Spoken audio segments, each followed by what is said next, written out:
Yes, it is. By the way. We're ready.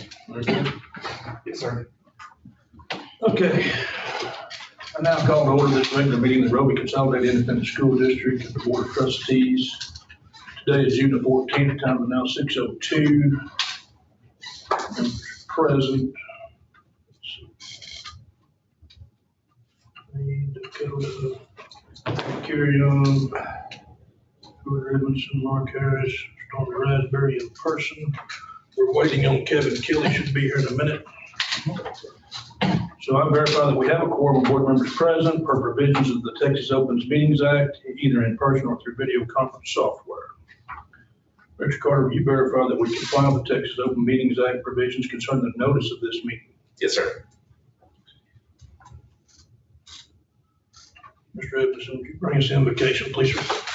Yes, sir. Father, we thank you for this day. Thank you for the administration, the school, God, the members that are represented here today. Lord, we're just reminded, Lord, that you're the one that appoints those in leadership, God, and we would just be good stewards, Lord, that you would guide us. We make decisions. We look at situations, Father, that you would just lead us, give us wisdom that's beyond us, Lord, to make decisions. Ultimately, going to bless these kids, bless the community. Father, we just thank you for the opportunity to serve. Just bless this time tonight.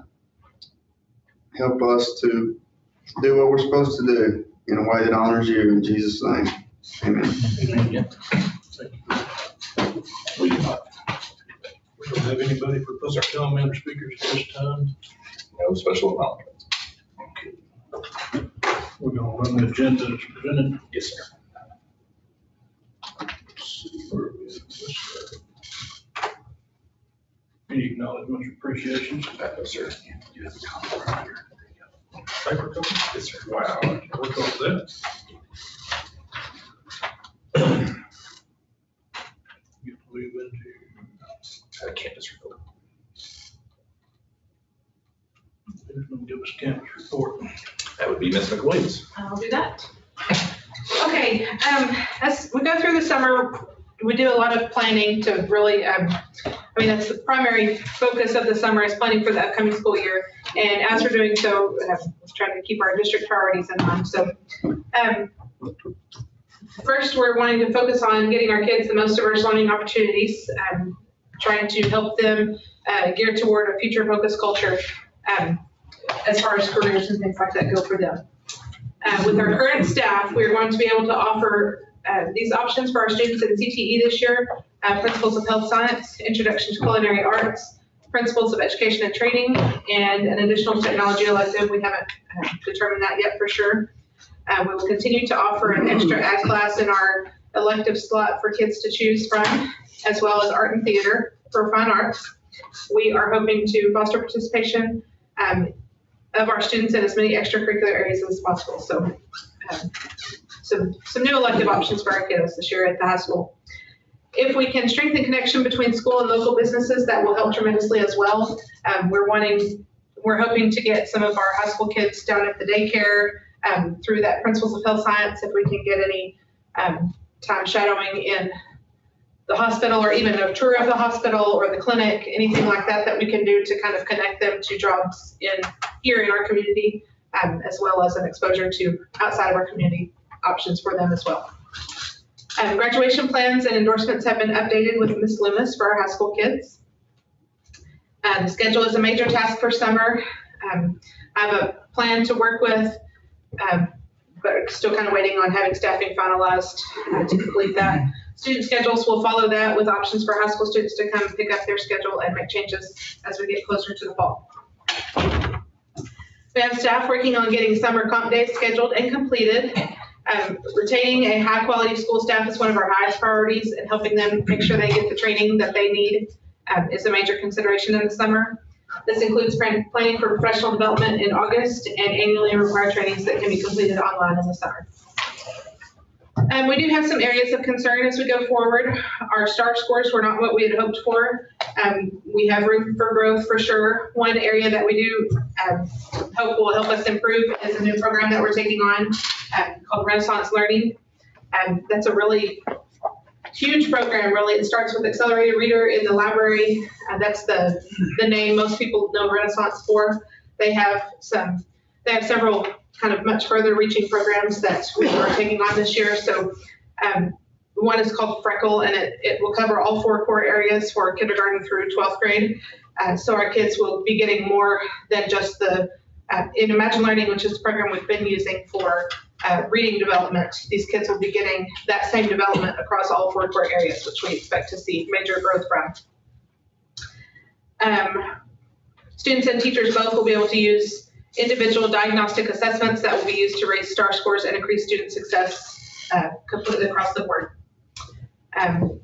Just kind of a recap of our STAR scores we had in the elementary, our 3rd grade reading, and this does take out students that didn't count on us, so kids that moved here, say for example in February, they don't count on our STAR scores. They had to be here at snapshot time, which was the last Friday in October. So they have to be here at that time, and then of course when we test for them to count on us. So this does factor out some of those kids. So our 3rd grade reading was 87% passed. 3rd grade math was 53. Our 4th grade reading was 36. 4th math 36. 4th writing 44. Our 5th grade reading was 85%. 5th math was 65%. 5th science 54. 6th reading was 52. 6th math was 52. 7th reading was 61, 7th math was 50, 7th writing was 61, 8th reading was 71, 8th math was 57, 8th science was 81, 8th social studies was 57. And then our high school scores were 96% in Algebra 1, 94% in Biology, 75% in English 1, 80% in English 2, and 92% in U.S. History. We have summer school planned for the high school students to receive remediation on STAR subjects before they retake these tests. Classes will be this week and next, and then testing will be next week. We have had some parents asking about summer school for elementary students. That is not a requirement this year, as TEA has waived retesting for 5th and 8th grade. Those are usually the only ones in elementary that have to retest. So we have no summer school requirements for elementary or junior high this summer. Ms. McWilliams, can you talk just a little bit about the difference between Imagine Learning and Renaissance in the time? Remember, that was one of the things that we really liked about this program. And so yes. Can you talk a little bit about those highlights of that part? Okay, so Imagine Learning has been, the focus of Imagine Learning for us has been to get our students to raise their reading, their fluency, which is their speed, their comprehension, and it has been a good program for that. However, it required 30 to 40 minutes a day to be able to be meeting those goals. So this Freckle program through Renaissance requires more like 20 minutes per day, and then they can shift over to the next subject. So we won't need 40 minutes. We won't need 200 minutes a week, essentially, for reading. We can use that same 200 minutes and cover closer to all 4 of our core. The 20-minute sessions gives our teachers the opportunity to use this program in stations in the classroom. So puts it a lot more reachable to all of our kids and usable. So that's a huge thing. One of the biggest perks that I can't wait for our teachers to start seeing in Freckle is that they can take, like my child can take a test, for example, and you can see standard 2.4b, which might be a 2nd grade math standard, and you can see that she got about 60% mastery. So I can then assign immediate remediation for 2.4b to that student without having to go see what that is, go look for worksheets, go filter through all of that. It will immediately assign her the next thing to help her. Now, if she makes an 80% and we're satisfied with that, she's going to move on to her next area of weakness. So I think the teachers are going to love it because so much is there and loaded and ready to go. So just watching it, I haven't been in the classroom in a long time, but my gosh, this would have been a lifesaver. a life changer as a teacher. So I'm really excited for our teachers to see that because they have not had the opportunity to look at it for the most part yet. So we will be getting training on that during professional development. They intend to do some training during August, and then they intend to train again in September or October when we have our kids in and we have our data, and then they will show our teachers how to use what's already there. So that's going to be a big thing for them, is that when you get trained on things like this, it's great, it's great information, but until you have facts and information in there that you can play with on your own kids, it kind of can slip to the back of your mind. So we're excited about that. I feel like it's going to be a great program for the teachers and kids. Any questions? Steve, thank you. You want to do an athletic director? There's really not anything that he's going to report, more or less. We did get word today that Cage Covington was invited to the Big Country Athletes Hall of Fame presentation. It's on June 20th at 2:00, I believe is what it is, and it's in the mall. It's the museum is in the mall. I didn't know that. But anyways, and so he's invited if he wants to go because he was a medalist at state. They do invite those to come and be recognized if he wants to go. So I was able to give him that information. So congratulations to Cage on that. That's a fantastic honor. So that was certainly definitely there.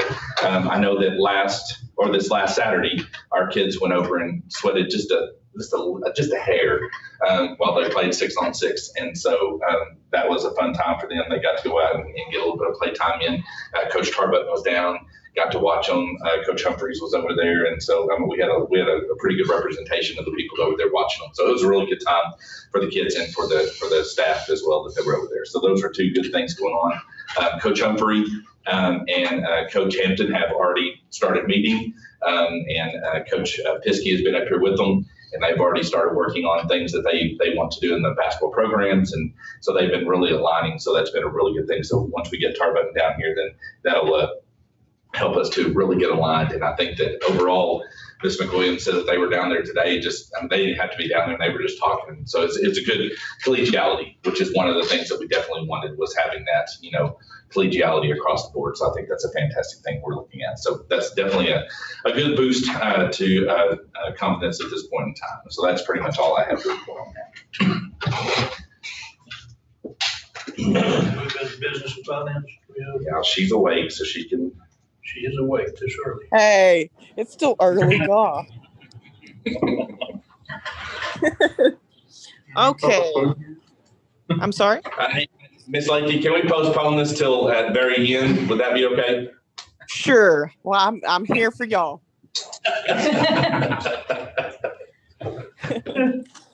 All right, guys. Well, let's go ahead and get started. Let's look at the comparison of revenue and expenditures. As I'm looking at this report, I realized that I didn't put the federal funding stuff on there. But in the general fund, as far as revenue, we have acquired 82% of what we budgeted for revenue. So we're moving along there. It's the second attachment. She's talking about the second attachment right now. Yes, the revenue dot expenditure one. All right. So, like I said, as far as that, we're at 82.25 in the general fund there.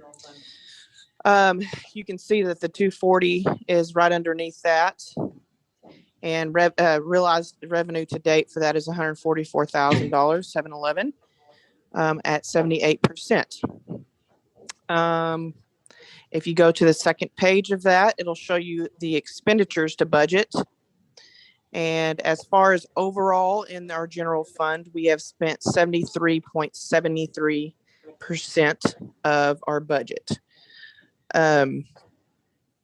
You'll be able to see that next on these second, or I guess it would be your first attachment of comparison of the expenditures by function. That'll be the first attachment. Yeah, the FXN. And if you'll look on the second page, it's just like every month, it shows you by function, which are your 11, your 12, 13, and so on. In 11, in our instruction, which includes most of our payroll, we've spent 77% in function 11. And as you go down, you'll see towards the bottom of that page that in function 34, it shows that we've spent 108%. And that is where we have put our bus. So that will definitely be having a budget amendment there.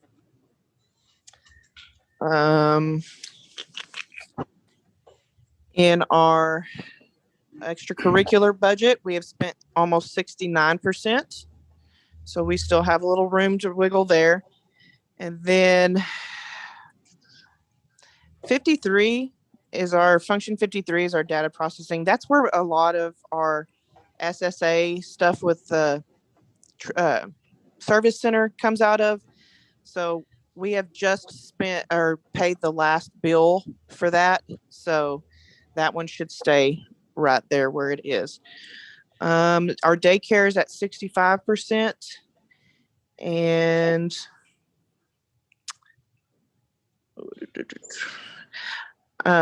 function 93 is our shared services with Tri-County and such. And I believe we have paid that one off as well. Okay, so. Ms. Lakey, Yes. can you talk a little bit about the function 34 again with the transportation and the changes that we're going to make in the way that we do our budget amendments beginning next year? Yes. So typically, I've been doing budget amendments at the end of the year in one fell swoop at the end, and usually in August, so that we have, shown by the end of the year what we've spent, and that way we can just do it all at one time, when I'll do those budget amendments. But next year, I will be running reports or looking at this every month, and I'll be doing budget amendments as we go, just so that I can also move with y'all's approval through each function. I can move money around if we have money in extra places. That way we're not just doing budget amendments out of fund balance and those things. So I can move money around in each function with y'all's approval. So we'll just do that by month next year. That's pretty much that explanation. Does that make sense to everyone? Yes, ma'am. Okay, good deal. So y'all also see the cash report, cash position report in there. You can look at those. I've included now all of our new accounts for, you'll see the general fund, and then we have our education foundation. We also have capital projects, which would be our bond, and then debt service, which is our interest and sinking. And those amounts there are up to date because I did the bank recs last Thursday. So those are the most recent I have, except for anything that I've done this week. So those are those amounts there. And that's all I have for that, unless y'all want me to go ahead and go over bills.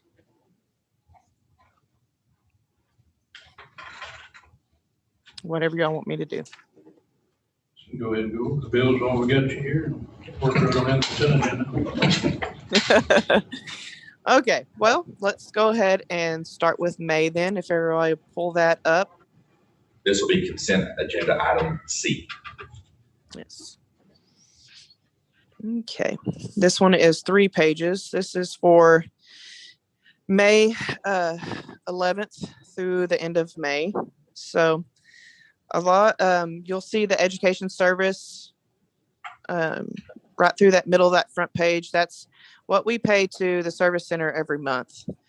And each one is in different functions because we budget them all from different areas. So as you'll see that, I code those out every month for that. Trying to find the big stuff.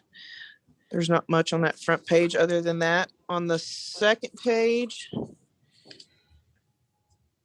our Xerox every month. You'll see that $11,591.79 for TXU Energy. As y'all know, we just moved to TXU from Reliance. And they, after the freeze and all those things, they hadn't gotten us a bill for a few months. So you'll see that it says electricity for January through April. And they sent it all in one fell swoop. So Actually, it was in 2. We were really that's happy true. because when we got Yeah, one was fantastic. We were like, this is amazing. And about Yeah. as soon as we said that, you opened up the next bill and it was not so amazing. So let's Yeah, do that ahead of time. for sure. They sent an $8,000 and a $3,000 one, but I haven't gotten the one for May yet, so that one is still to come.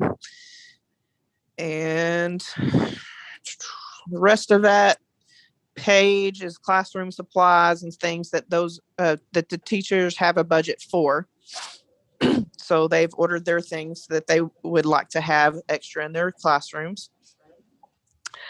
On the third page, you'll see we had our gas bill. You'll start to see some rent house expenses for the apartment 2 that was moved out of. They're doing some renovations for some of those things, paint and those kind of things.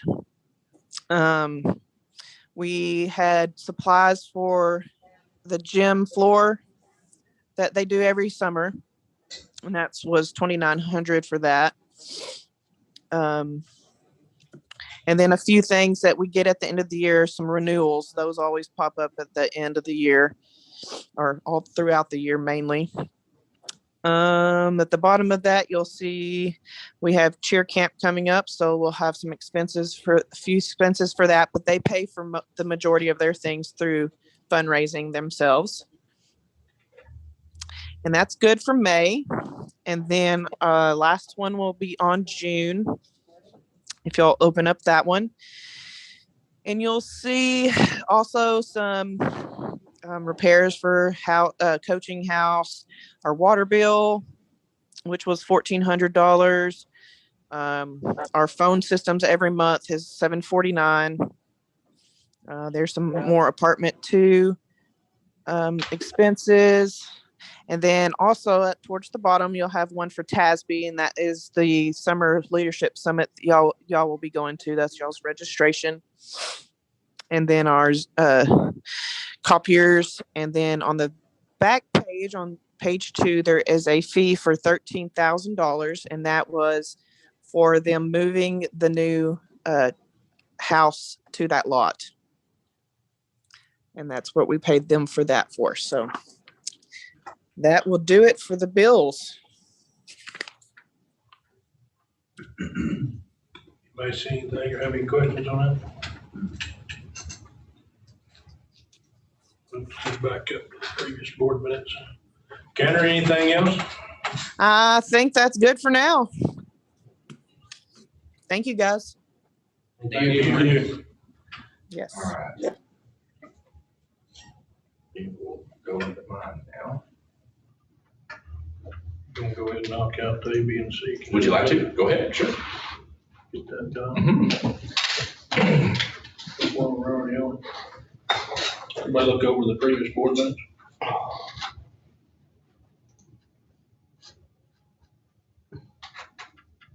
Any changes or corrections?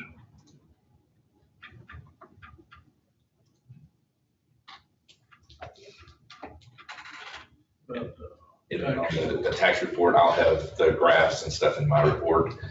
But essentially what we did was we collected $5,880.58 in M&O.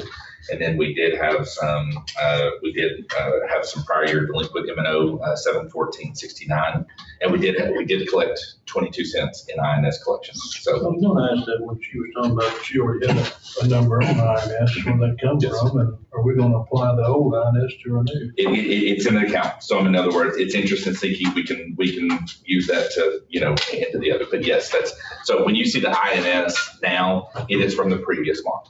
So even though that there's some people that have not paid, so it's delinquent. So anybody who takes over that property or starts paying those taxes, if there's any INS on that account, that's when it's charged on that account.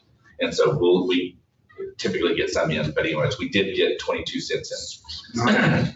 So It's like finding change in your couch. hey, I'm telling you, we are about a half a stick of bubble gum with that up there. So I mean, we are doing good.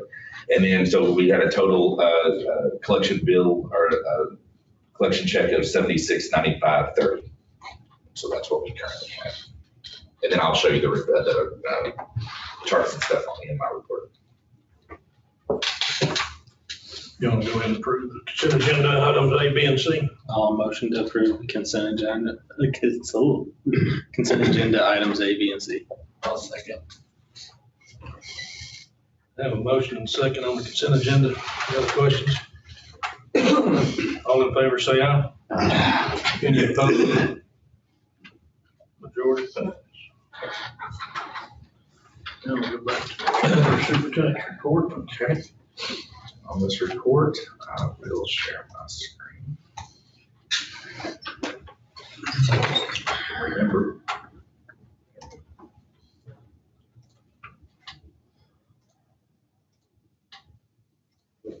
Okay.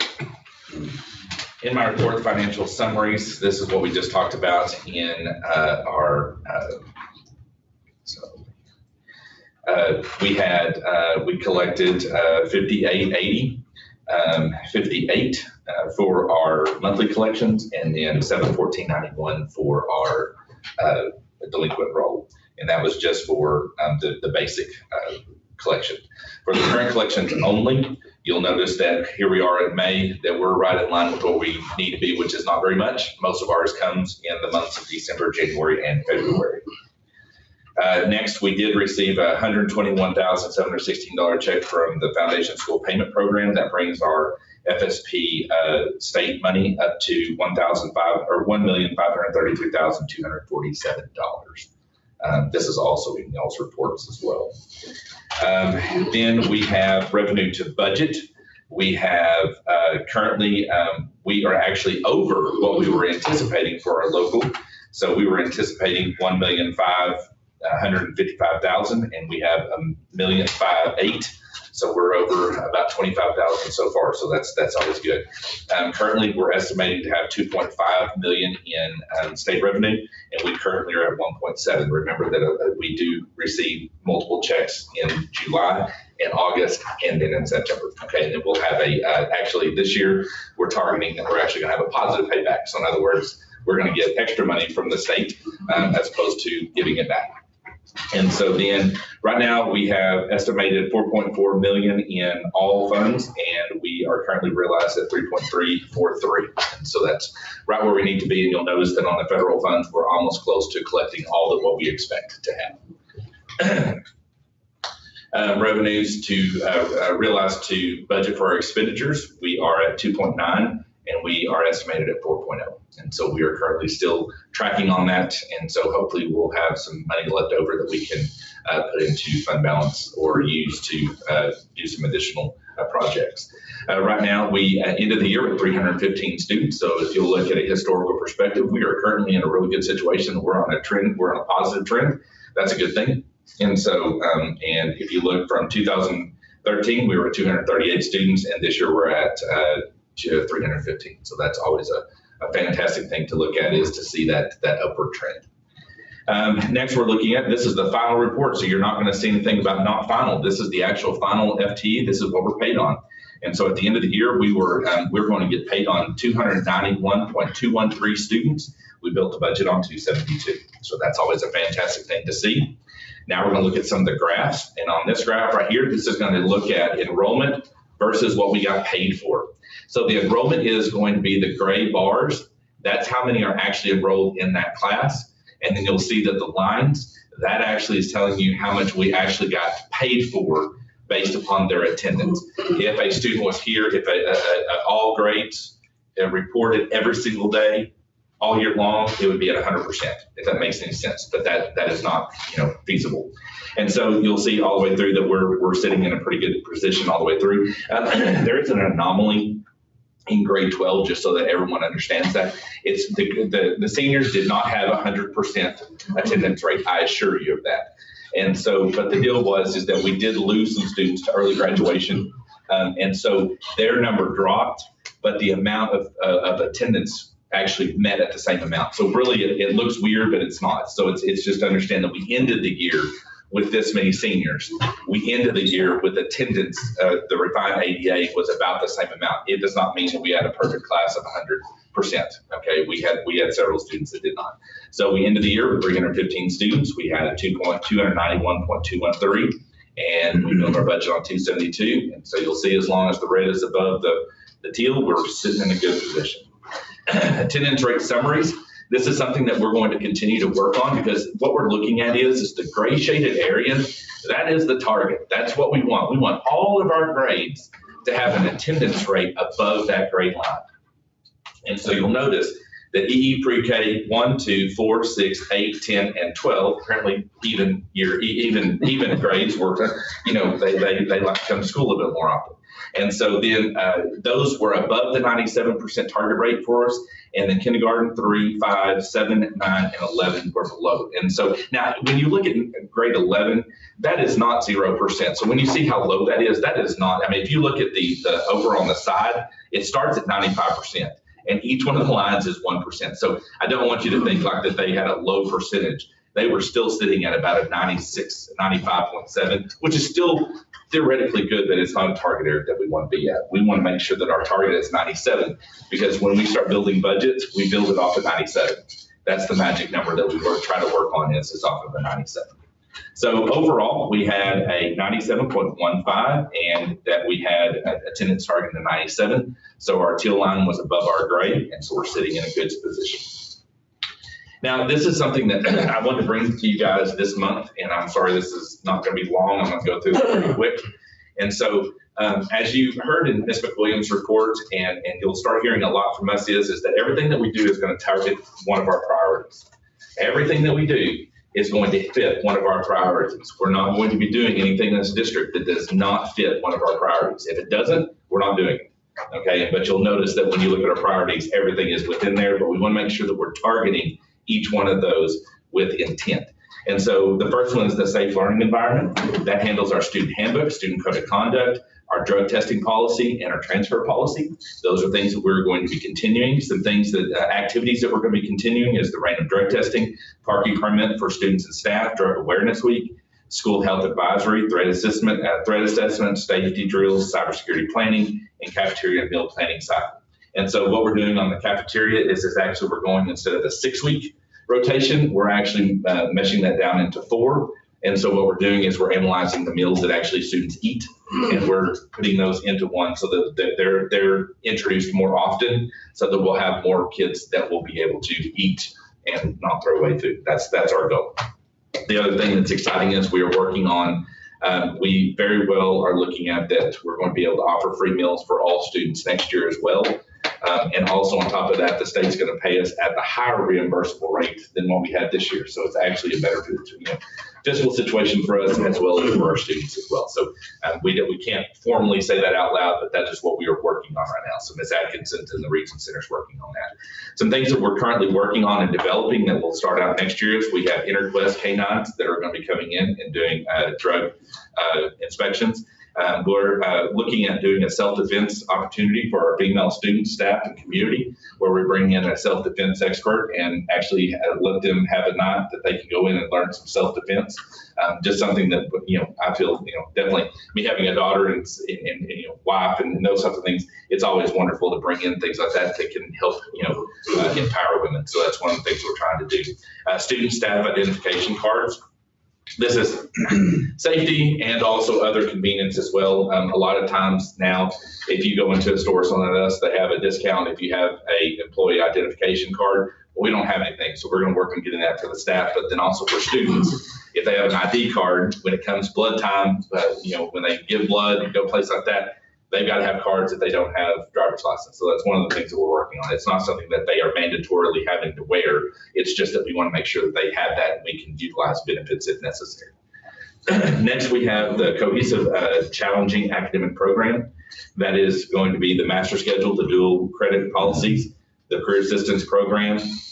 The things that are going to be new next year is our accelerated reader program, additional CT course offerings. We still have Apex Learning and our ICED online. Those are the ones that we utilize for the classes that we can't teach. Either it's a self-paced course or if it's a remediation, as well as ICED does a lot of our career technical education programs. And so that's what we're working on there. Ms. McWilliams talked about some of the programs that we're bringing in for next year is Renaissance Star 360, Fairfield ELAR and Math. Another program that we're excited to bring on with some of our ESSER 3 funds is going to be Nearpod. Nearpod is an opportunity for us to create interactive lessons for our students in class. And we actually went through the training, and you can actually go in and build in games where kids are answering questions, all of them on their own devices in the classroom, and you get to see where you end up. And I just want it on the record and also online that I did win. So I do want that made very clear that Ms. McWilliams did not win when it came time for the competition. And then also, I'm just saying I had to bring it out. And then BoardWorks. BoardWorks is another one that we're going to bring online with ESSER 3 funds, and it allows us to have more interactive whiteboard activities for our students that are in small groups. We can use it as classroom instruction. It has a lot of great opportunities for our teachers to spend less time copying, pasting slides, and moving things around to make a new problem. This does it automatically, that you can move it and it automatically changes it all. So you can do it on the spot, on the fly, and there's less work for our teachers. And that's one of the things we're wanting to do is be efficient with our time so we can spend more time working with our kids and less time in preparing what it is that we need to work on. So those are things that we're definitely looking at there. The next priority, fostering participation.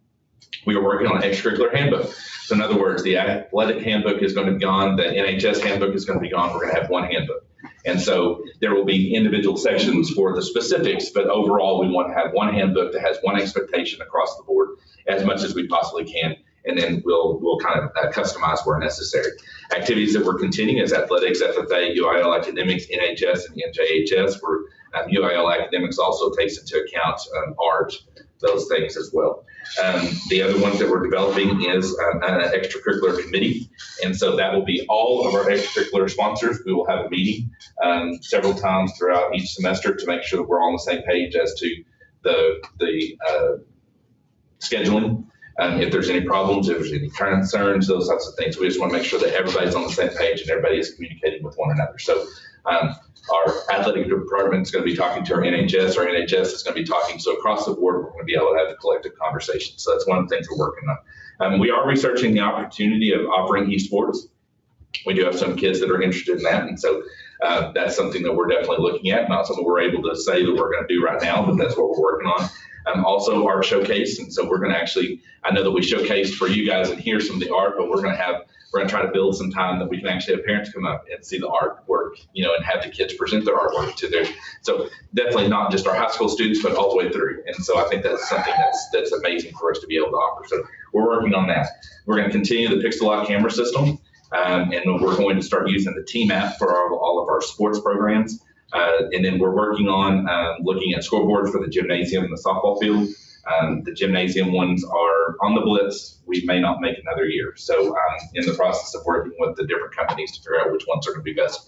But we're looking at replacing the ones in the new gym and also adding an additional scoreboard in the back gym so that we can use both of them in a timing system, and then also be able to use at the softball fields, because the softball fields do not have a working scoreboard. So it looks like it's out one all the time and strike two. And that's about all you got. So, You could have students up there like, yeah, it's just, master's leaderboard. yes, you could do that. Absolutely. I just don't know if we have the people. And then When I Play stage, we're currently working on trying to get more of our stage equipment, the actual full stage set that we need in order to do our When I Plays for junior high and high school. And then we're looking at starting to plan the grade specific performances. We had talked about this before, that each one of our grades is going to have a different type of performance that they're going to do every year. And each year, as that grade moves up, they're going to have a different performance. So we want to make sure that we're building that connection between school and home, and that we're providing that opportunity for them. The next is the post-secondary opportunities. And so dual credit policies and procedures, we're going to work on boosting up our FAFSA assistance and our FAFSA nights, college career assistance program. And Mr. Cook brought in a really good program, and that was the Future Fair, which is where we bring in the different groups that, want to, we have a day built in. It's usually one of our half days that we have students that rotate around, and we have professionals come in and talk about their different professions. So it just gives kids an idea of what's going on in the area, and they actually have people to talk to. And so that's something we definitely want to keep going. Then we'll do the scholarship roundup. We're going to really try our best to really focus our efforts on getting more scholarships for our students. And that's a push, and that's going to be something that we're going to continue to work on, is finding ways to get more money for our students so that they can continue their post-secondary opportunities, not just college, but also in the trades as well. So that's what we're going to work on. Activities that we're working on is college and career days, job shadowing opportunities, and building trades. We're looking at those as to how we can utilize that within our program. And then we do have the programs of Apex Learning that allows us to do the TSI, the ACT, and the SAT. Next is our connections and expectations. This is where we are working on the home to school connection. We're family engagement plans, what we already have there. We are working on the expectations for excellence. That's something that we're working on to working with parents and with our students and with our staff on building those expectations that we want to see from all different stakeholders. Special education self-assessment, this is something that is required. This year we only had to do 7. Next year we have to do 27. So that's a federal guideline. So we're working on trying to make sure that we get the framework in place so that we can survive that. Then we're looking at feedback opportunities, and then I also have a superintendent's roundtable. I have all the youth sports that are a part of that. I do have the different extracurricular groups, the athletic director, all those that I meet with several times. We go over different things. We looked at the campus improvement, or not the campus improvement plan, the local innovation policy. We talked about a lot of things, and Ms. McWilliams can talk about this too, but that we really had a real great conversation in the last one out about what are things that we can do differently. What are y'all's perceptions from the outside looking in? And there was a lot of good conversation that we had about that really there were some aha moments of, okay, that's an interesting idea. Let's see if we could do some things differently. So we were able to address those things moving into next year. And so that's something we're going to continue is that collective, that everybody has a voice, and we need to hear everybody's voice. And so that's what we're going to try to work on. Not can we do everything with everybody's voice, but we can certainly try to take the things we can change them. The programs that we're going to currently continue to use is Parent Square, Schoology, Bluehost, our social media, our phone systems, and then our parent student programs are actually changing this Friday. We're going to Ascender from Texas. And so just pray for all of us as we move over to that wonderful system moving into July. Then we're going to be working on the TMAP, and then program operation-specific feedback. And we're going to be purchasing Zoom webinar. And so what that allows us to do is, instead of us having to stream both YouTube and this, we'll be able to stream straight to webinar. So in other words, every one of our people wants to log in, they can log straight into Zoom. We'll give them the link. They can click on their phone, they can click on whatever else. They can't communicate with us unless we invite them in, but they can listen to us. And they can provide feedback if we want to provide that opportunity to them. That's just another way for us to not only do board meetings, but I'll also host some listening sessions, stuff like that, and some of our other meetings and stuff like that. We will be able to do that all through the webinar. And so that will allow us the opportunity to really engage a little bit better our stakeholders. And so that's something that we're really excited about bringing. Next, and I only have 2 more, I promise. The Attract, Develop, Maintain School Staff. One of the things we're working on is the employee benefits, employee handbook. We're working on getting those updated. The compensation plan, we'll be looking at just a draft of that right now. Again, it's a starting point. Some of the activities that we're working on is restructuring our salary to maximize our retirement benefits. Currently, some of the the pay that we provide our teachers is not being lumped into TRS. And so they're not getting the benefit moving into the retirement side. So what we're doing is we've worked on trying to restructure that so that we can still provide that, but do it in a different way so that it is reportable. And so we're going to be able to offer that. And so that's going to be one of the switches that we make starting this next year is to be able to make that flip and then just educate the staff that it's not a difference in pay from what you currently had at that point. It's just the way that we're doing it is allowing it to be counted as compensation versus a benefit. So that's kind of what we're working on. Increase in salary and compensation package, we're looking at that. We're working on the clearly defined job responsibilities. Once we get everybody on staff, we'll kind of know what everybody's job is and we'll be able to get those finished. All of our employees will now have a portal that they'll be able to go to. They'll be able to see their check stubs. They'll be able to see all of their dates, their times, that they've logged in, all that stuff. Instead of having to wait to come to Canberra, they can do that on their own. And then we'll continue with Crisis Go, Parent Square, Office 365, and Google products. And then the last one is one of the ones that we added as a priority, and that's that we want to have superior district and campus operations. And so, and this is one of the ones that we wanted to work on, and documents that we're continuing is we're going to be using a facility use agreement. And so that will be used by anyone who's going to be using our facilities, regardless whether they're paying for it or if it's being school sponsored, they will be utilizing that. We'll continue our administrative leadership meetings that we have just to make sure that everybody across the board knows what's going on. We'll also have program leadership meetings, and that allows the opportunity to talk to even the outside programs to make sure that we're talking to them. The cafeteria, we're talking to our RTI teachers, we're talking to our special ed, we're talking to all those different groups, making sure everybody's on the same page and that nobody's being missed. And so that's one of the things we're working on. We're going to change our customer support model. And so we're going to be looking at focusing a little bit more on customer support, not customers as in it's more stakeholder support, but remember that, we are in the service business regardless. And so that's what we're doing. We just finished with the TASB policy review. So in July, we'll start bringing you guys those things. I'll apologize ahead of time, but there's a lot of those that we'll be bringing to you. And then we will have customer service training for all of our staff. That'll be done online. I've already gone through it. Doesn't take long to do. It's very good. Brings a lot of good information. And so something that we definitely want to bring to the staff. And then policy calendar for the board. That was one of the things the board wanted is to really have something that we can highlight the different programs. And so one of the things we're also going to do is not only just highlight the programs and kind of let you guys see a day-to-day operation of what maintenance does, those types of things, but we're also going to start bringing you policies. So instead of us bringing just one update and we spend an hour on it, we're going to spend, at August or at September's meeting, we're going to bring a couple of policies. Not that y'all want to change them, but just so you know what those policies are. And then in the October meeting, we'll bring a couple more and you'll be able to see those as well. So it's not anything more than just review. That's one of the things that Ms. McWilliams and I and Ms. Cole really gained a lot from was just when we did the TASB policy review, there's a lot of things in there that were from 2014 that we are not practicing. And so it's either we had to have a good conversation about, is that something that we're doing or do we need to be doing that or changing it? So by bringing that to you, it gives you a chance to give feedback as to, do we want to change that? And if so, then we can start the process. So that's something that we're working on as the policy calendar. And then that's pretty much all that I have in the report, and I will be quiet now.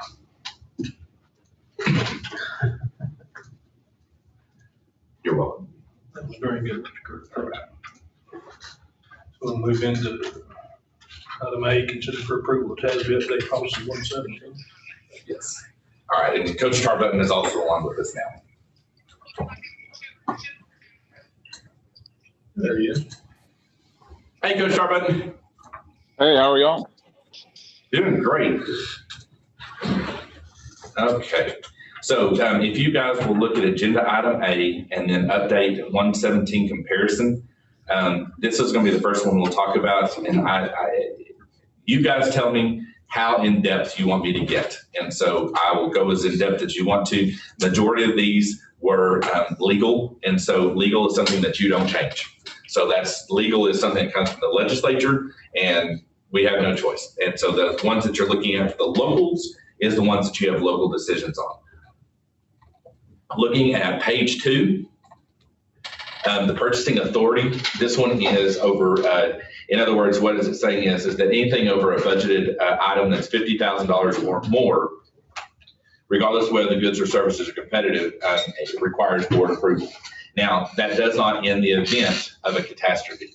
And so in the event of a catastrophe, and we have to have something before I can get to a board meeting, then I have the authority through this policy that if we need to spend it, we will spend it. But the deal is that I have to go through the competitive bidding process. Okay, the only people that can waive competitive bidding process is the board. So if the board is not able to meet and provide that authority to me, then I can go over the 50,000 in a catastrophe, but I have to go through the competitive bid process. So that's the difference between the two. Of course, you guys would be in communication in the event that we had a catastrophe such as that. Looking at through the rest of that, you're looking at now at page 4 will be the next one. And this one is also just talking about the construction contracts of $50,000 or more. It goes through the board process. And then getting into page 5 is the leave administration. And then the superintendent shall develop administrative regulations addressing employee leaves and absences to implement the provision of this policy. Now, currently, the definitions are a little bit different. It says family. And so the recommendation is to make that immediate family. And so what that does is that would include the spouse, the son or daughter, parent, step-parent, siblings, step-siblings, grandparent, grandchild, and any person residing in the employee's household at the time of illness or death. Now, this is one that is completely up to you guys. Do you guys consider that 1 through 6 immediate family?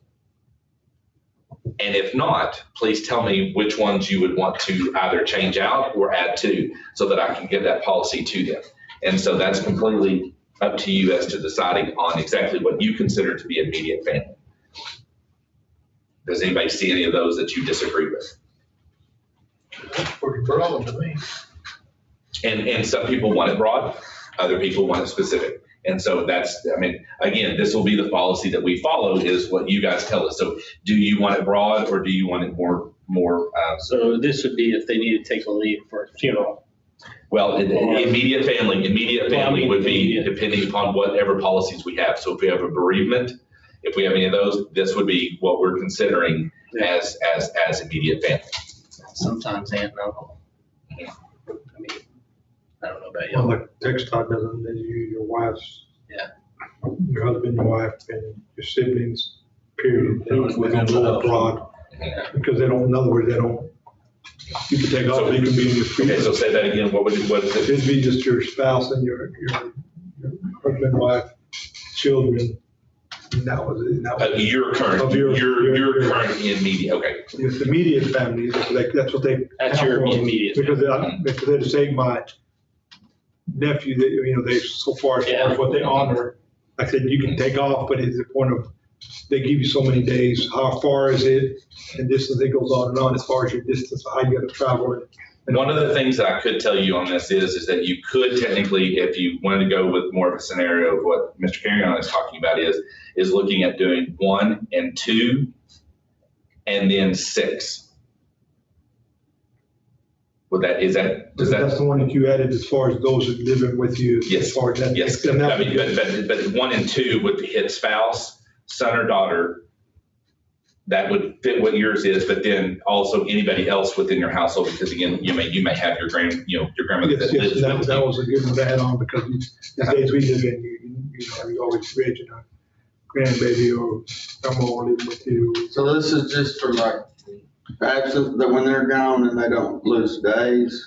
Correct. And so we're going to talk about the family emergency and then the leave days, those types of things that are in there as to what we can use that for. So in other words, bereavement policy, that's something that we have not had in the past, but that the staff had asked for. So I tried my best to come up with exactly when we did the policy review. So in other words, anybody within this list, based upon my understanding, would be that if anyone on this list were to die, then we would have up to 3 days, and it's not, it's one time. So in other words, you can't You don't have 3 days for, your husband, then 3 days for, it's 3 total days from all the time that you are in the district that you can use towards, that. But it would have to fall within one of these categories as immediate family. So do you want that to be the sibling, grandparent, grandchild, those, or do you want it to be 1, 2, 6? Do you want it to be 1, 2, 3, 6? How would you want to do that? And this is also one that we can revisit. It's not something you have to decide. So the bereavement has to coincide with this. Not necessarily. If we want to change that, I can talk to TASB and see if there's a way that we can make, for that policy, what do we consider that to be? And so that's going to be completely up to you how you choose to do that. And we can just kind of say, I want to bring back this policy, and we can bring that back with a little bit more clarification. Completely up to you. I can see where this could be abused potentially, but at the same time, well, like what we went through, and like your parents aren't included in that, and I wouldn't have made it if my wife would have been like, you got to be at work. So, 3 days for something you hope nobody faces, I don't know, that's just. Now, and bereavement can be up to whatever you want. That's the typical, the typical policy. But you as a district can decide however many days you want to do. When I said 3, that was just the traditional, that's what the basic policy is. That's pretty standard. The distance of your traveling, like our tech thought does it, the distance of traveling, that's also a factor also. Distance, how you had to go, and like I said, the closer in that situation. You could go on and on, you could Sure. and all that, you can, but you gotta set something somewhere, you gotta stay somewhere to try to be equal. And the nice thing about this is, guys, this policy can be changed at any time. It's not something that has to be changed now. So in other words, what we can do is, if you want me to, y'all can think about this, and we can even bring it back in July. It's not something that has to be done tonight. So we could approve policy 117 as it stands right now, and then just with the understanding of in July, we may want to bring back a said policy and look at it, at that point in time. So it's something that you don't have to feel like that, a decision has to be made right now, but that it is something that we are going to need to talk about. Have we had any issues with it as is, how it's been? No, we do have, we had some family members that had passed away that, it was just asked that, could we look at possibly doing a bereavement policy that we haven't had in the past? And so, which I was not against it by any stretch. It was not in policy at that point. So, well, the immediate family definition is. We have no policy. Yeah. We don't have a policy at all. Right. so they can just throw anybody in there. Yeah. But really, essentially what you were doing was you were using your local days. So in other words, it doesn't matter who it is, you're using your day. So it's kind of that. So It's nice to have that way you don't have to use those days. yes. That's fortunate, because like I said, I got 3 days, my wife got a week and a half, so. Yeah. She got more if it was her dad, but like I said, but I only got 3 days, and then I had to use my own sick leave, my own personal sick leave, but as far as, but like her work gave her, use the time you need, kind of thing. Well, it's just, not that we want to have a long discussion over it, but that's one of those words, every family's different, and for some people, like, wow, it just needs to be us four and no more. But for other people, you're close to your parents, you may not live with them, but they're part of your everyday life, and so I don't know how you do it cut and dry that applies to everybody. One of the things you also have to think about too is that policy is not going to fit everybody. Sure. And that's and so that's why you want a policy, is because then when it does get to that situation, you can blame it on text. I'm not joking. But really, otherwise you're going to get into the gray area of, well, you did it for so-and-so, but then for me, you don't like me, so therefore you only gave me 3 days, but so you want to make sure that you come up with something that's fair, but may not fit everybody to a T. And so maybe it's something that you think about, and this is something you may want to take home with you and think, how would you want to structure it? You are in charge of the way that we handle this part of our policy. So how would you want to structure that? Would y'all like to do that? Would y'all like to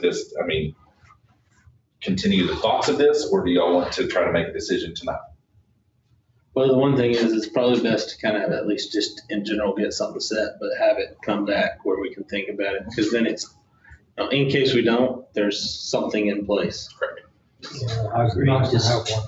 It's nice to have that. Better to have it and then we can go back to it, or if something comes up and then we go, hey, this was brought to the attention that this is an issue. Maybe we need to look at this again. So if you would It's go nice ahead and because we're fortunate that you have that option, because there's some employees you don't. Right. So if y'all would go ahead and approve this, and we'll make changes to it later. Yeah, we can get specific with it, just put a policy in place. All right, so going on down, one of the other additions was the school year, and it's just talking about when and how the school year is defined. Then catastrophic illness, it actually goes into exactly what a catastrophic illness is, and then it tells you what such conditions are, so you have an example within that. Next, you have what we currently have. It says earning local leave, and this is where they suggested putting in state. And this is as more or less, all it's doing is our policy here was actually in 2018. And so there's been a lot of legal and things changed. And so this is why you'll see a lot of marking out. And so the clean copy is also what you'll see in update 117 at the bottom. So when this all looks ugly now, but when you look at the other attachment, it's clean. So that's what you're seeing is what was there to what is now in policy. Okay, does that make sense? And then on down is non-discretionary, discretionary, and then each employee, extended sick leave, medical leave, certification of leave.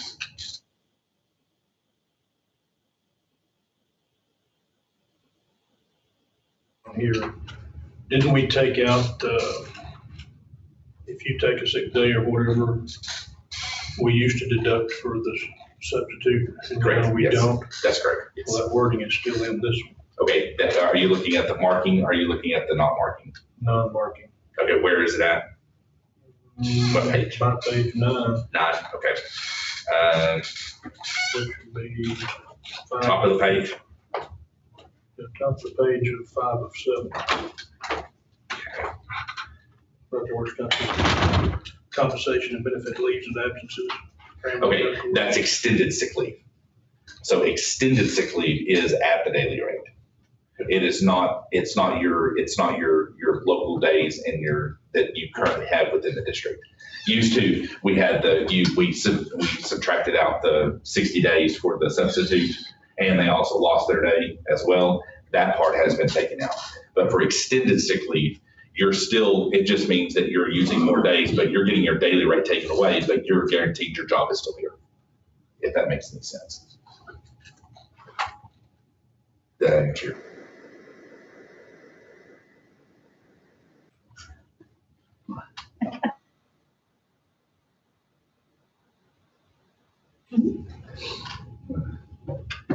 Let's see here.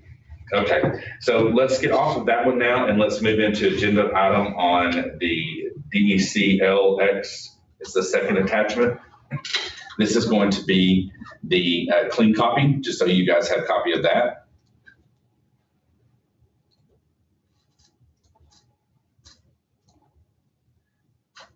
All right, and then we have the last copy is going to be Policy Update 117. This is the big one. This is the large one, the one that we have to update.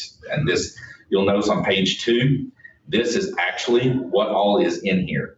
And you'll notice the ones that say type, and you'll notice that all of these are legal. You have no choice. You have nothing other than it is revised policy. Okay, and so when you approve that tonight, it's technically that you're not having to approve it. It's already there. But it's just so that you have access to know exactly what's in that 117. A lot of it is talking about interventions, vacancies, training, orientation of board members, the suspension, termination of superintendents, business and service support services, state revenue, purchasing and acquisitions. One of the things that Ms. Lakey told me was starting September 1, that we have to make a documented effort now, documented, means paper copy trail, that we have done all in our power to ensure that everything that we order, from the pens through everything, is made in America. And that we have to do our due diligence. And then if we don't use Made in America, that we have to have on hand, just in case TEA wants to come look at us, that, you know, that we did everything we could to get Made in America products. And so that's, yes. So, yes. So we are, yeah, it's that, you know, what we had talked about prior to the meeting starting, this would be the time we would want to purchase that. But we're not able to, so. So now we're looking at buildings, grounds, and equipment and management, then facilities, constructions. Nothing has changed on the competitive bidding, sealed bids, all of that stuff is still the same as what it has been, so it's not going to change anything for the school bond. Basic instructional program, required instruction, special education products, our programs, transitions, all of that, academic achievement, talking about the graduation plans, state assessments, campus program charters, wellness services, medical treatment. And so that's all that's in 117. Would anybody like me to go into a detailed explanation? Preference will be no. Okay, amen. So, all right. So I just need, recommendation would be is to approve TASB update 117. And then what we'll do is I've already written down the questions on CH local. And so I'll bring that back as we get a little more information. Motion to approve TASB update policy 117. Second. This goes wrong, it's your fault. We got to get out of here before all the Pressure flies. on him. Don't slow him down, he's on a roll. Okay. Sorry, forgive I'll me. let you. A motion and second to update policy 117. Any other questions y'all can think of at this time? All in favor, say aye. Any opposed? Motion carries 7-0. Next item is we just have to, for the school bond, and before we start the bidding process, we have to adopt the Davis Beacon prevailing wage rates for Fisher County as updated from time to time by the Secretary of Labor. That's all we have to say. And so I just recommend that we have a motion to approve adopting Davis Beacon prevailing wages for Fisher County as updated from time to time by the Secretary of Labor. I'm making a motion to adopt the Davis Beacon prevailing wage rates for Fisher County as updated from time to time by the Secretary of Labor. A second. I mean, like that. That's great. Good doctors. Have a motion and a second on the Davis Beacon prevailing wage. All in favor? Any opposed? That's 7. Unless you all enjoy having thousands of copies of bids in front of you at the bidding field, we need to consider and approve accepting electronic bids for the Roby CISD construction proposals. Anybody have any problems with that? I'll make a motion to approve electronic bids for the Roby CISD construction proposals. I'll second it. A motion and second for electronic bids and proposals. All in favor, say aye. Any opposed? Motion carries 7-0. Trustees, on agenda item D, this is considered the selling of mineral engines with royalty clearinghouse. And so this is the first attachment is the document that I received, the email from Fisher County Appraisal District. The second document is the royalty clearinghouse. And then Mr. Estes, you had requested from the appraisal district the comparisons. And so I was able to, Ms. Walker sent those to me. So I attached those, and that's the third one. That will be the royalty disbursements from 2015 to 2020.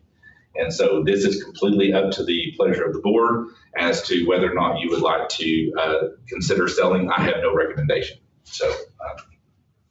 Well, it's the royalty interest, Correct. which is different from a mineral interest. I've done a lot of digging on this today. I cannot find that much information out of where or what it was a back tax by default. It appears that that interest you go back down to what she sent today, we're holding about 48, 50% of it. Hospital district and the county has the other difference. It's a royalty checks are sent to the CAD office, then they divide it out by our tax rates, how it's divided, paid to us. So I don't know what y'all want to do with it. So we'll be getting roughly 50% of that $3,593. If it's making us money, I don't know why it's. Best I can tell, it's a royalty interest in a well, so you're running a gamble if that well plays out or they plug it, then it's gone. We don't have a mineral interest in that tract or wherever, because I can't find the tract or anything about it. So we're not gonna be, probably not gonna be in the way of any future leases or new drilling. It's just the interest in the one well. Somebody didn't pay their taxes on it. Now, I did hear today, around the hospital district, they tabled it for more information on the same issue. Well, I think we should do the same. I mean, not a whole lot. Like I said, not a whole lot. If it continues, it's average $1,600 a year. It looks like on this disbursement. I think the last time I seen it, our part got down. Well, I don't know about our part, but you said we get 50% of the 3,500 they're offering? That's the offer to buy. So our shares is between 48 and 52%. Which I don't know, the oil check comes to the CAD office and then they break it out and send it to us, which is probably just dropped in the general fund. That's the reason we had never received it. I do not know if they are charging their operating percentage for collections like they do taxes on this or not.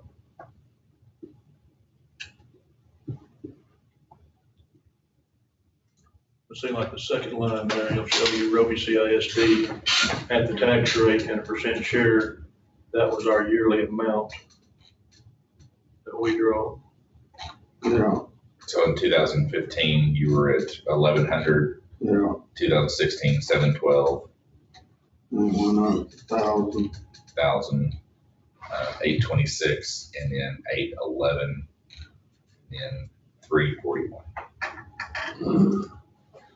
No, it's right, being that our tax rate is going up now, wouldn't this increase? I mean, because this is based off the tax rate, is what I'm saying. You would think that when that was going to default, they would have divided a percentage of it and set, but it's been moving what I see, what our taxes do. But also remember that our tax rate went down. It did go down, but it's Remember, it was going back. $1.07. Well, it was $1.17. Right. Remember the tax rate. The tax rate is going to be on the INS side, not on the M&O. Okay.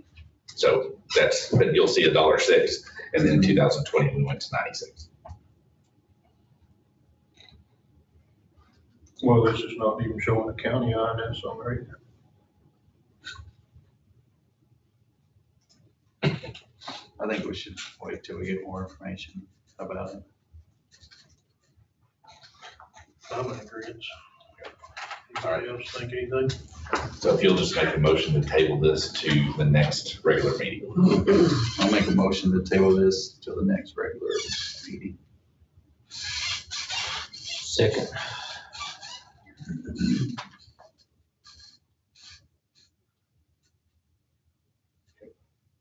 We'll table that till more information next meeting. So now we're gonna move into the District of Innovation Plan. Yes, on the agenda item E, just so you guys know, we do have an agreement with Sarah Leon and Associates. It's not something that I will sign it. It costs us no money. We're a member of the Texas Association of Community Schools, and so we have a reduced rate with that law firm, which Sarah Leon is what we use for school bond. So if there's general legal questions, we can actually call them at a reduced rate than what we do with our regular firm. And so that just gives us another benefit a cost saving benefit. So I'm just letting you guys know that I will be signing that. There's no cost in it for us, other than if we utilize the services. We need action on that or? No, it's just, I just wanted to let you guys know. On the local innovation plan, it's the same plan that what we looked at, so I recommend that we approve the local innovation plan for 2021 through 2026. Unless y'all would like for me to go into detail.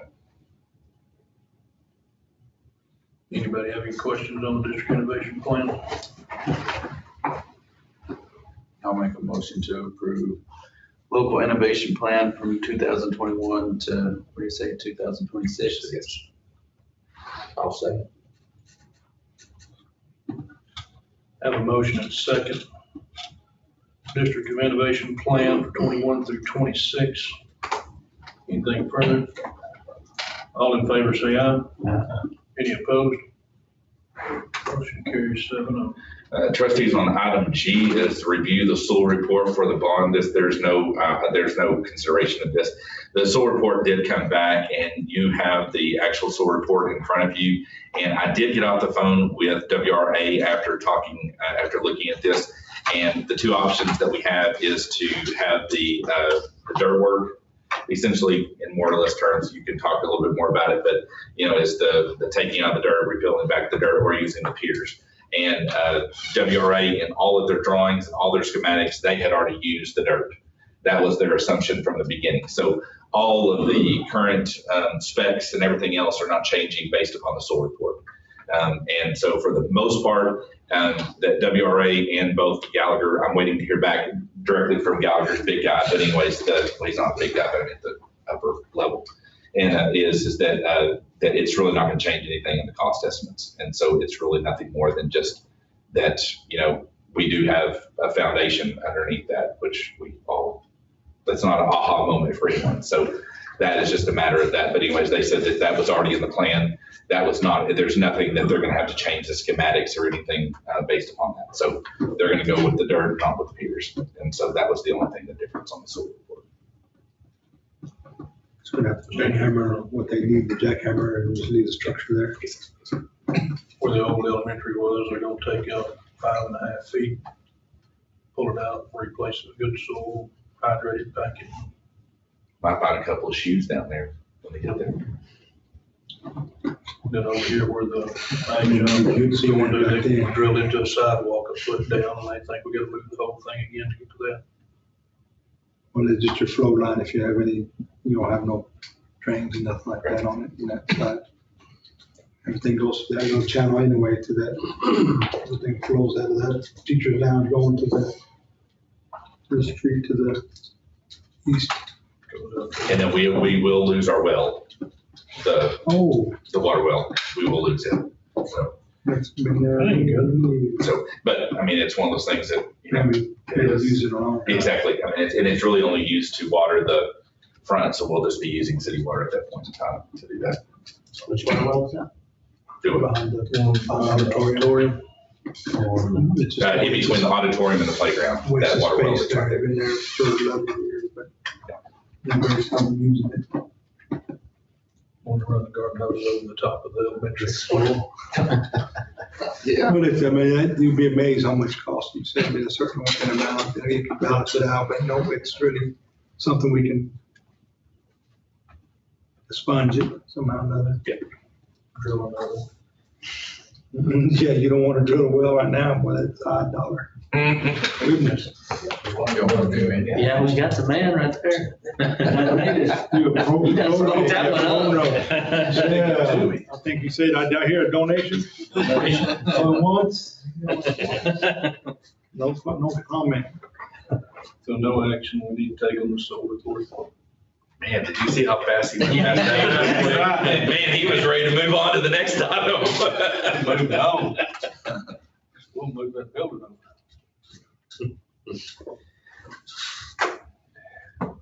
Trustees, on item H is just a start of the conversation. It is not anything more than that. And I don't want this to be a public, this is what's going to happen. It's just more or less, I'm needing to hear kind of a conversation as to what you guys are wanting to see, because I need to start being able, and Ms. Lincoln, I need to really be able to start looking at personnel and putting in a basic compensation package into our calculations so that we know exactly where we are going to be sitting, because in July, I want to bring back to you guys a more fitted budget so that we can start the conversation then and then have one in August that we really dive down into.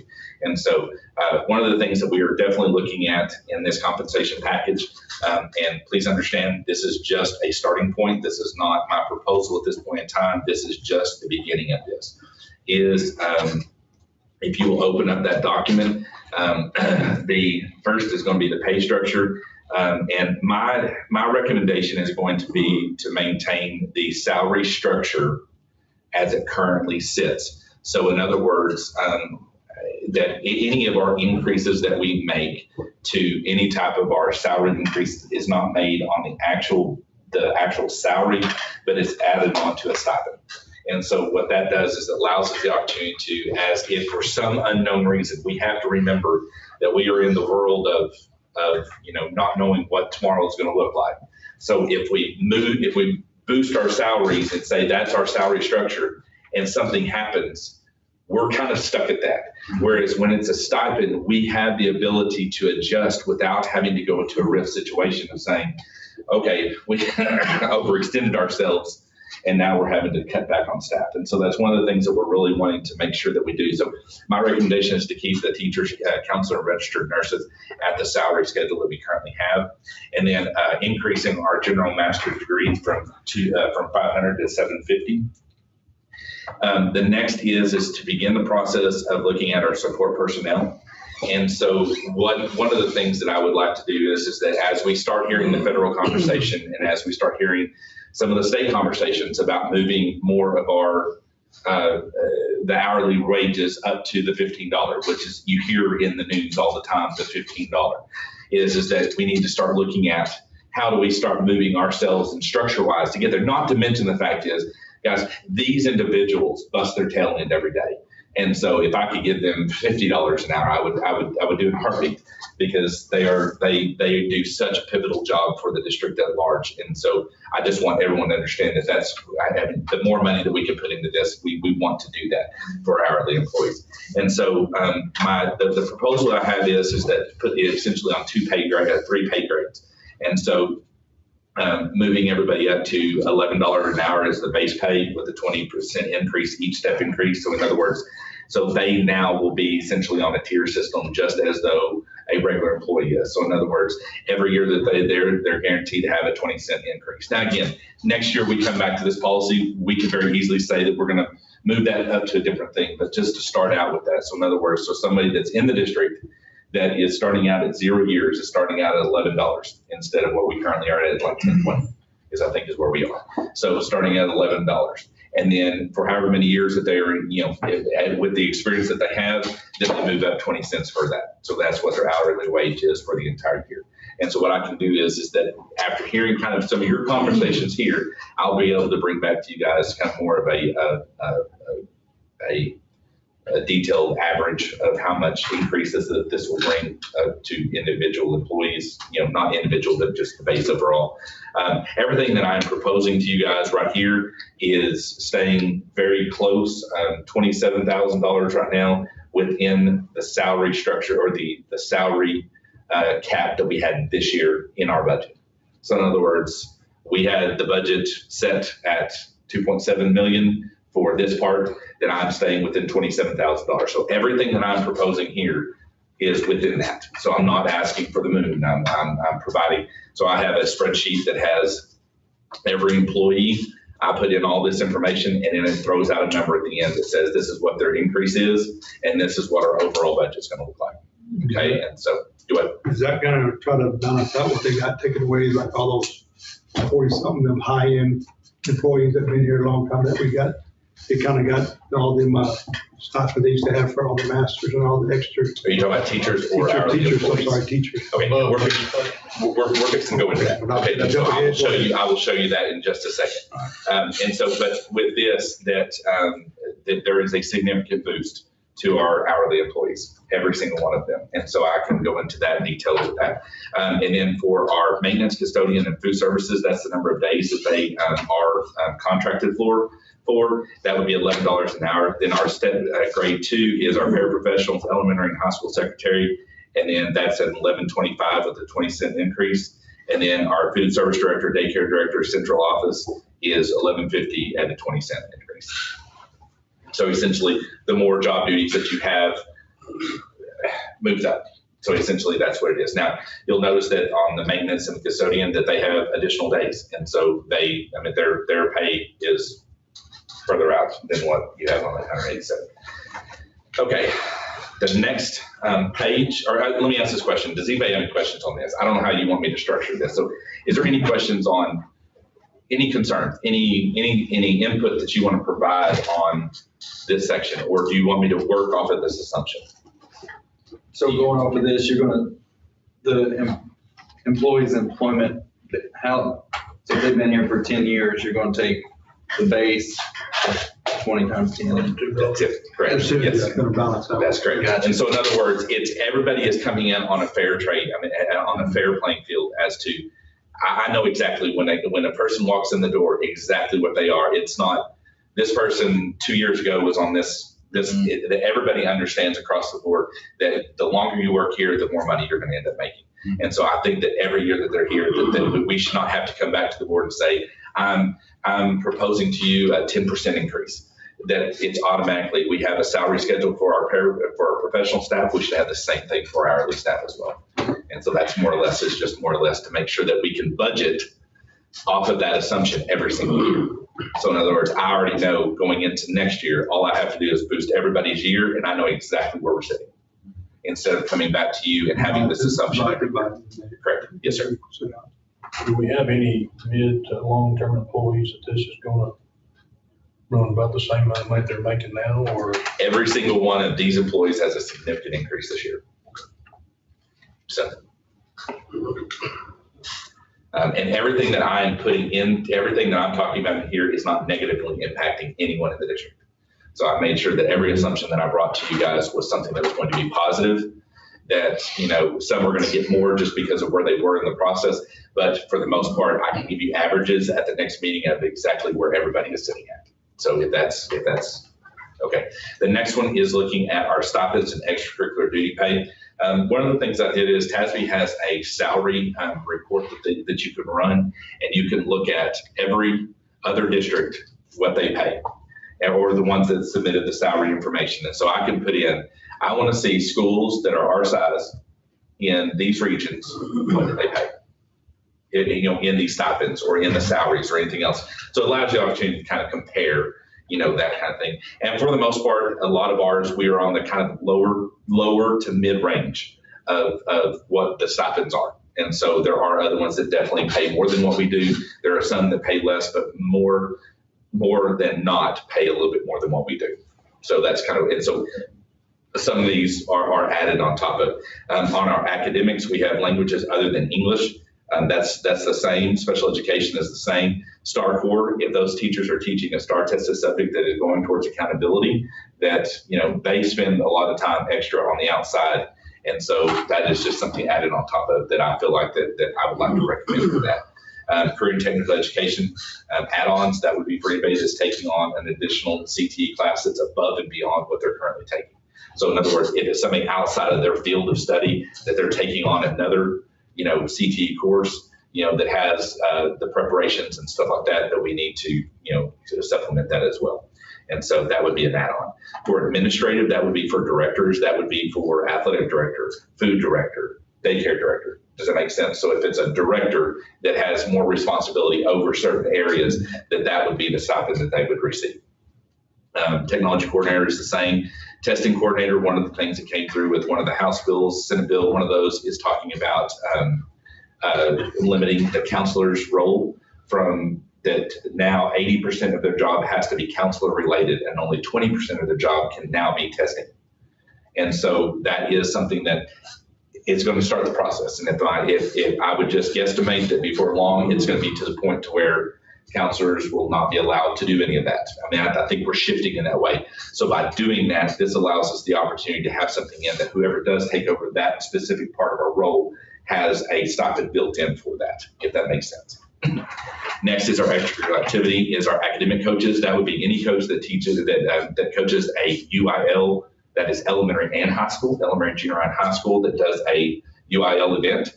That, there is additional things that are on top of what they're currently doing now that we just, supplement a little bit of that. And that's, not a lot, but 300.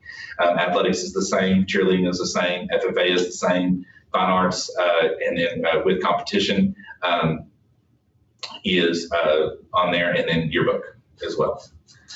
Both of those are ones there. Now, if there's any of those guys that we talked about here in a second, that you think that need to be more or less, let me know that. And so I can work on those assumptions as that goes well.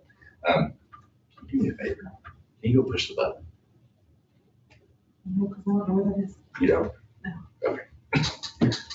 I'll get it there. It's hot in here. I got to reset there. Sure, take a break. Are y'all getting hot? Yeah, That's warming up. 15 minutes ago. We'll take about a 2-minute break. I'm about to feel pretty good in here.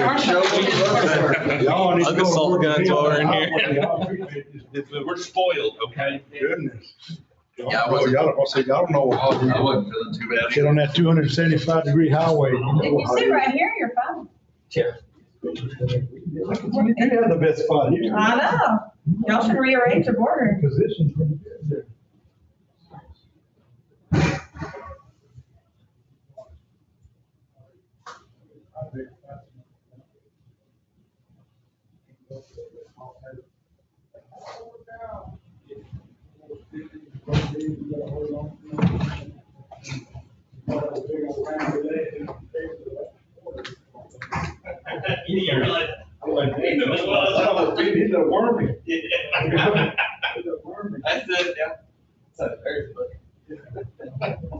He was pretty good about, he was good about the worming and the overeating and all that.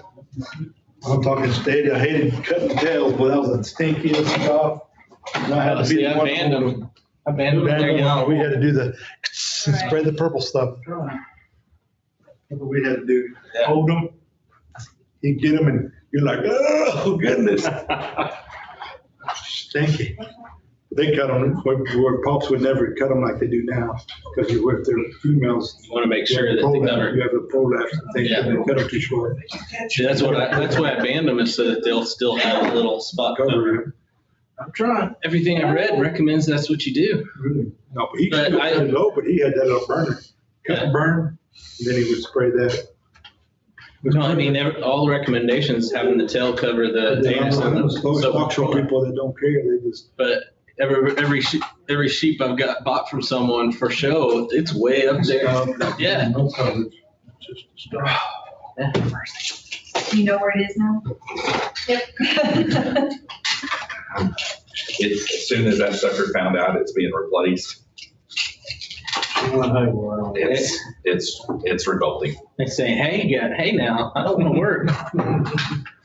Well, and the other thing about it is that this has been one of those wild years that it's been so humid.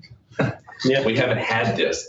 And so it's just, we're at that perfect temperature that it kicks off, and yeah, when it's 9 o'clock and it's still 93 degrees. Well, see, and the worst part is that in this building the fans still run. So the fan is still right here. Well, see, the fan is running, and so the temperature in the water in the lines is 56. So if you're underneath something, you're getting it, but all their other fans aren't working, and so you're not getting full effect. So then everything else is warming up. I can tell you, in the office, we know exactly when it goes off. Like, I mean, the moment that it goes from that. So one of us goes out there. But,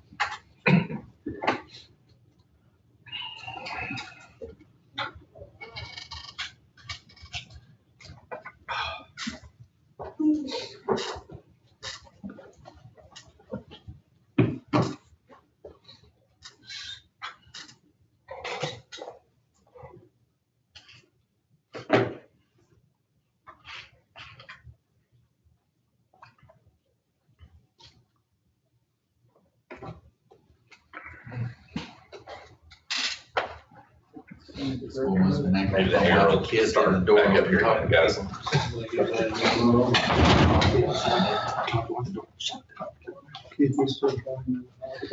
All right, going back and looking at the next one on page 6 is the variables. This would essentially be the ones that would change. This is where you would look at the above, the below, anything along those lines. And so looking at the above base, that would be the variable. That would be what could we sustain above what we are currently paying our employees. And so that right there would be the above base.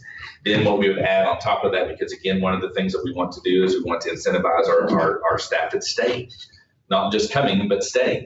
And so what we do there is, my proposal is that we have a school service add-on. So in other words, after 5 full years of employment. Now, this is something just so that you know, we kind of had an education the other day, Miss Lakey and I, but we always wondered when years of service happens. Is it in May? Is when you get your full year? Everything is September 1.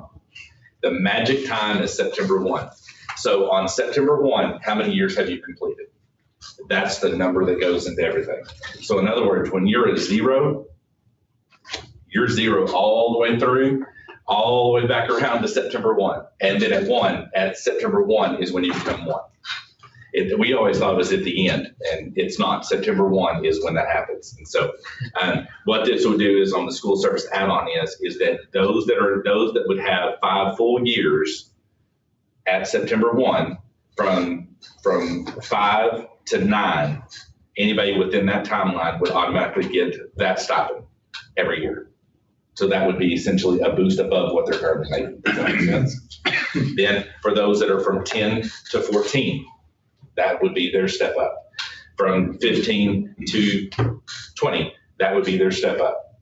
And then from 20 and above, that would be their step up. So in other words, it incentivizes people to stay in the district. So this is not someone who comes in the district. Let's say that Chris gets a job here and he's been a teacher for 20 years. He comes into the district, you have 20 years of experience, but within our school, you've had 0. So you do not get that step until you've been in the district 5 years. Does that make sense? So then it catches up? Correct, yes. And so what I'll do is, if you'll exit out of this one real quick, and if you guys will go back to the attachment section, and I have a chart 1 that you will see there. Does everybody see that chart? If you pull it up. Do you see it? Is that going to be Roby school years or total years? Yes, that's correct. Yes, that is in the district. Okay. And so what it has is, if you'll look at the blue line is pre-House Bill 3. So that was before the last legislative session when House Bill 3 changed all the rules on how much the pay structure was. You'll notice that after year 20 that it flatlines. Do you see where that is? That flat line is because in the state system, after 20 years, that's the amount. There is none. But the district does what? We go all the way through 30. But what we did is that there was an ASTAR payment that was it was a funding, and I can't remember exactly why it came in. It was because of some type of there was a crisis. I can't remember what it was, but there was something that they did to supplement. And then it was only for a certain number of years. And after that certain number of years, districts no longer got the money from the state to pay for that equity gap difference. So, but Roby had always said, listen, we started paying that. We're going to continue to pay that ASTAR payment. So that is what you see the next line is, which is the red line. Okay. And you'll see that was above what they had for the, with the state base plus that ASTAR payment. Does that make sense? Okay, so then the next line above that is the current. That was when House Bill 3 came in. So you will notice that even with that additional increase, they were even above that line. Does that make sense? So when we talk about that, when we talk about some of the stuff that teachers lost, when you look at the overall payment, it was still above where we were before. Now, the yellow line, that is the scenario based upon a person 0 district years, okay? That started out as 0. So I'm a brand new teacher walking in the doors at Roby CISD. My first initial payment in 0 would be where the yellow line begins. Do you see that? Okay, now I stay for 5 years. What happens to that line? It boosts up just a little bit, doesn't it? After 5 more years, does it boost up a little bit more? So you'll notice that as you get into the years, what happens to your salary? It goes it gap grows between what we currently pay and what we are proposing to pay. And that is for a person who is above. Now, you'll notice that, do you see the width of the line between the gray and the yellow? Okay, when we talked about that above base stipend or that above base variable, that's what we're talking about. So a person in the district with, don't worry about the service part, that gap would stay above that for everybody regardless of where they start on the line. Does it make sense? So Danny walks in the district is 10 years, okay? So 10 years, we would go to 10 years, we'd look at what state base is, and then we would add whatever our variable was, and that would be above base. Okay, whatever our variable would be at that point in time. Does that make sense? Because of the ones that have your schematic only goes 30, even though we have some teachers over 30. I mean, if they have like 40 something years. Okay, ours only essentially goes through 30. And then after that, it flatlines after that point. But what we're saying is that we're also adding on top of that. So in other words, yes, explain what you're talking about. Yes, sir. Yes, sir. I mean, I don't understand what you're talking about. So in other words, what I'm asking, so what I'm looking at is above base plus also on top of that, a service stipend as well. And so that would clear for those that are in the district. So now those that have been in the district for 20 years will go ahead and get that stipend. That will automatically for next year on September 1, that would automatically be added on theirs. Does that make sense? So even those that are in the district are still going to see benefit from this, even though that, you know, even though this pay structure was in place before they got here, if they've been in the district 20 years, they're going to get the 20-year service add-on. Does that make sense? So regardless, those people that are in the district will receive any of the impacts of this now, but any of the new employees coming into it, if they stay long enough, they will be able to get those as well. Yeah, because it won't affect the ones that have 3 years left. It's That's still going to be zero. So just say the 20 years, that's just a 2,000. It's not 2,000 plus 1,500 plus 1,000, or it is all of it. Yes. So then they're going to be impacted with close to 5,000. So essentially the 1,500 that I'm proposing at this point in time would be for anyone who starts in our district. Mm-hmm. So in other words, what it would be is if a new person walking in the doors, we would look at state base, I would look at whatever the variable that you guys approve, and I would add on top of that and say, this is what your base pay is coming into the district, okay? Now, you say 5 more years, you know, you stay at least 5 years, then I'm going to bump your base salary up $500 even more than that, and that's going to maintain with you for 5 years. Then after that, it's going to go up again. Okay. And so that just incentivizes people to stay because they're always getting something other than just at your end of your career when you get to 20 years. Really, it's only incentivized at 20 because otherwise it's flatline. Mm-hmm. So this incentivizes all employees regardless. Does that make sense? Yeah. And this also, that variable also goes for our hourly employees as well. Because our hourly employees are not hourly, they're salary. Okay, they're on an hourly, Kendra can tell you a lot more about that, but they're hourly, but it's based upon the number of days, and that's what they're paid annually over the time. This would add on top of that. So even for our hourly employees, they also get the benefit of this, not the 1,500, but they would get the 500. Does that make sense? Yeah, like the company I work for, and they give you stock options, but you got to stay so many years to, you know, vested. Is that kind of the vested part of it? You know, your pensions and things like that. And so like what we do now is just that at 5, is it 5? It says at the 5s. At the end of the year, we give them a gift certificate for being here 5 years, and they get that one time, and that's it. This is more or less, you're getting that benefit for 5 years. You're getting another benefit for 5 years. So it's not just a one time, it's over the time period. Okay, does that make sense? Does this take in any consideration of Christmas bonuses and your bonus? No, that is completely separate. So this is just looking at base salary only, not considering any of the other stuff. Okay. Are you gonna get to, is that part of the bonus salary of figuring out how? You got it, man. You read my mind. No, I didn't. All right. If we'll get out of that chart now and go back into the compensation plan, we're going to move down into page 3, and this is going to be the Carter page. Okay, incentives and performance pay. And so what we're looking at there is an academic. So anybody who has an ESL certification, ESL is one of the ones that is coming. It's going to be required. I mean, I know it's coming, that every employee is going to have to get ESL certified.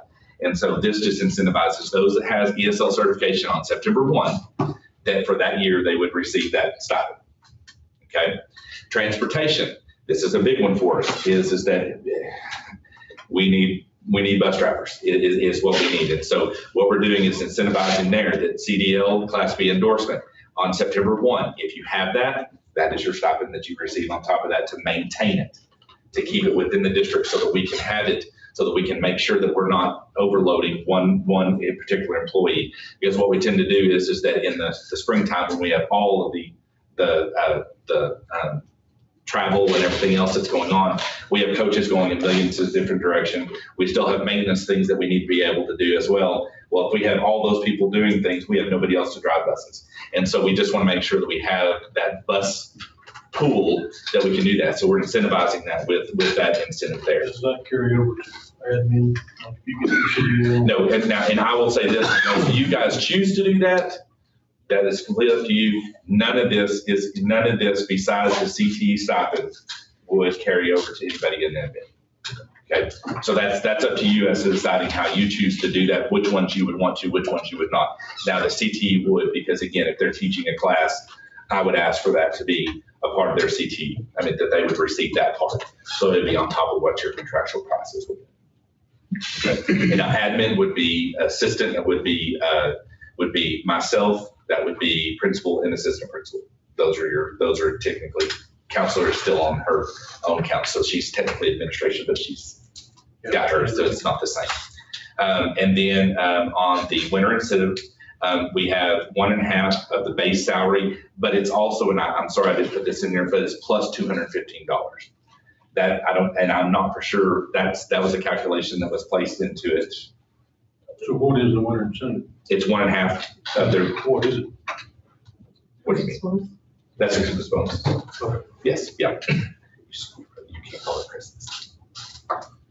I'm just saying. So, Take out my- actually, to tell you the truth, what I really want to call it, because what it is Black Friday incentive. I'm just sorry. I'm just telling you, that's what everybody wants, is they want it before Black Friday. That's all they ask, is to get their money before Black Friday. And so what it is 1.5% of their base salary plus $215. And so that is what, that's what the winter incentive is. And then the local day buyback is their local days. If they don't use their local days, then we buy that back at the subsidy pay rate of $60. So that's essentially where all of that comes in. Okay. Next is the performance pay for teacher incentive allotment. This is required by law that we have this in our compensation plan. If we have somebody who is eligible, okay, so we have somebody that comes into our district that is a part of the teacher incentive allotment, we are required by law to pay them the money that comes with them from the state. So in other words, there's an amount of money, there's this pot of money that follows teachers, certain teachers. If they come into the district, what our policy says is 90% of the money that is coming in with you from the state for your job. So if Carter is one of those, Carter goes to Anson next year. I don't get that money anymore. That money follows Carter. Then they pay Carter that amount of money. Then he leaves there next year and goes to Stanford. Anson doesn't get that money anymore. Stanford now does to pay that stipend. What we're saying is 90% of that money is going to go to the individual. 10% is for administrative costs, and that's for professional development. That's all the other stuff that goes along with that. And then on the summer school and supplemental pay, this one's one that's a little bit tricky right now because the summer school is going to change. We're going to use ESSER 3 federal funding for this because we can starting next year. Additional days is we take the daily rate up to $250 per day. And so after that, so anybody that is over $250 a day is their daily rate, we will cap it at $250. So if they get 10 extra days and their daily rate is $275, we will pay $250. Not $275, we'll pay $250. Does that make sense? Jordan? Okay. The other ones that on the last page is just some things to think about. The bereavement days, we've already kind of talked about that. The sick leave bank, that is one of the things that some employees were talking and asking us, is that would there be a way that we would have like a sick leave bank, that like if Mark wanted to donate one of his days towards the sick leave bank, so that if there is somebody who needs to use additional days, that it's, you know, that they don't have to ask us, and that they can go to the sick leave bank to use one that somebody else is using. There are some strict things that you have to do with that. And there's a certain way that you have to do it, because when it goes into the sick leave bank, you don't get to choose who gets to use it. It's there for that policy. And so you've got to be really careful with how you do that. So if that's something y'all want me to look into, I can call TASB to get some policies that we can look at to see structure one that's going to fit us. But that's something I kind of wanted to know from you guys on that, as to, you know, if that, I don't need to know that now. That's not a part of the compensation plan, but just something to think about. Cool. You give it willingly, that's it, period. That's it. And then it's just there for somebody else to use. You lost something, but you gave it to something else. So it's essentially, it's an in and out. The last one is the change of bus route compensation. We did talk about that. That's, I do have that in there, but that's not a part of the budget. That's an actual separate thing, because it depends on who's actually doing that. That's a scenario based. So in other words, if Eli runs, or not Eli, but if Danny runs a route today, but never does it again, I can't budget that. I just need to have that pool of money on the side saying, this is how much I have for this. I don't know who's going to end up getting it, but I have it budgeted just so that we don't go over, if that makes any sense. Okay. All right. Based upon any of this, is there anything in here that you want me to look at? Is there anything that, or you want me to go off of an assumption of these things? Now, the only other thing that I would like to ask, and I really would like y'all's input on this, is currently right now in the district, we pay the base, the minimum for insurance. So in other words, it's $260. It's $260 is what we pay. Now, we pay a local portion of that, and the state pays a different portion. And so on your attachments, the last one I'd like for you guys to look at is the TRS active care rates. And this one right here is going to be the rates. So if you look at the active care primary rates, that for an employee only, if they come into the district and we pay just the bare minimum, they would pay $192 a month for insurance. That would be what they would have to pay to get employee only. One of the proposals, this is the difference. We can maintain what we currently do now, or I can try to work it into the budget that at least that we would contribute to anybody using the TRS active care system, that we, whatever our insurance plans are, that we would pay at least to where employee only on the lowest plan would be $0. I like that. So in other words, what that does is it guarantees all of our employees at least employee only insurance. Yeah. So that would mean that each one of our individual employees would be $192. That would be, we would pay that additional $192 for the lowest plan on that. Does that make sense? And so if they want a bigger plan, they can pay extra. Right, at least they have something that doesn't cover children, or anything else like that, but it does at least cover the employee itself. But again, that's going to be a cost thing that I need to kind of know what assumption wise that I can do. We can do it. It's not outside the proposal, but I just need to know from you guys' perspective, do y'all want to do that? Do you not want to do that? Do you want to bridge the gap between?